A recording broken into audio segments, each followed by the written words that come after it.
Well, I mean, there was about five of them. I mean, the first time, literally the first music I ever sort of got into was the Sex Pistols and the Clash, and I sort of grew up in that kind of era when punk rock was exploding, and as a kid you get exposed to what you're seeing on TV. So they were like the first sort of things I ever bought: Boomtown Rats, Clash, Generation X, Sex Pistols, and that was my own sort of little world. And then one day a friend of my father's brought around all these cassettes of bands I'd never heard of ever, and I sort of flicked through them, and there was one that had Van Halen on it and Montrose. Van Halen one was on one side and Montrose was on the other.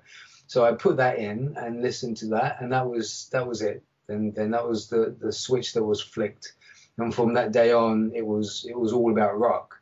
And so the first guitar players that really sort of just blew my mind was Randy Rhoads on the first two Ozzy albums. Michael Schenker was enormous influence.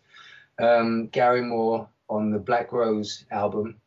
Todd Rundgren on the Meatloaf album. And who else were the big ones? I mean, they were the massive ones. Eddie Van Halen, obviously, and Ronnie Montrose. I'd probably say that they were the ones.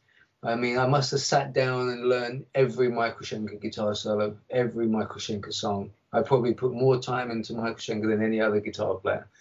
They were the big ones. First time I saw you guys as Skin was back in November '94 at Exeter Uni when he was touring the first album, and I still remember your white Les Paul custom, yeah, with the Pammy sticker behind the bridge. Yeah. I think you was running your JCM 900 at the time. Yeah. Still have all of that. And a Jackson Dinky or something as well for your whammy. Was it a black one or a pink one? No, it was definitely black. I would have remembered the pink one. Yeah, I think it was black. So how different now is your rig? You've already mentioned you've still got the same Les Paul. What else have you added to your rig, and what's on the floorboard for pedals and whatever else? Well, the two Les Pauls, I actually had three. I mean, they're actually called Buttercup Yellow, and I bought them from Vintage and Rare.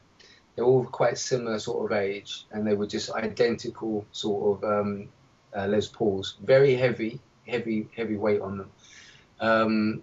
And I played them from probably 92. I got them 93, and I was playing them up until last year. They were always the guitars I toured with. I had a couple of Strats. I had one Strat that got stolen from the garage in London. I'm pretty loyal to my guitars. I never used to change very much because I have quite small hands for a guitar player. I always found it to find one that suited me and to allow me to play as fast as I want to play. It wasn't like there was loads of guitars that suited me. It was only like one, I'd maybe find one in 1,000 where I could sort of go, oh, okay, that works for me. I remember over the years, Gary Moore was rehearsing in a studio that I was rehearsing once, and I was friends with his guitar roadie. And when Gary Moore was at the studio once, he let me go in and play his guitars.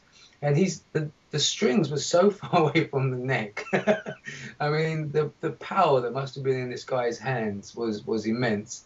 And so I literally couldn't play it because it was just like, my God, how do you do this? The strings are like really thick, and like it was just like you must have like Steve Austin hands to play this. So because I've got relatively small hands, so I'm quite hard to find them. But I've literally just got my new SG, which has taken over as being my #1 guitar because it's so easy to get up to the high notes. I used to play Jacksons when I used to use the tremolos and everything, but then I sort of changed from that. And then I used the same Marshall heads for like probably the same duration. But I've just got a brand new set of Marshalls, which are the ones that what is it? Is it the Mark II? Is it something like that? You probably know better than I do. Vintage Moderns, was it? Yeah, Vintage Moderns. Yeah, I thought so. Yeah, we was watching one of the vids from your Chicken Foot. Yeah, so I've got two of those. Yeah. They're amazing, absolutely fantastic. And then I got one of the Jubilee. Is it the Jubilee series, which came out a little while ago as well? Yeah. Anniversary series. So they're my three new heads that I'm using. Cool. And I've just bought a rectifier as well, but I haven't actually plugged into it yet.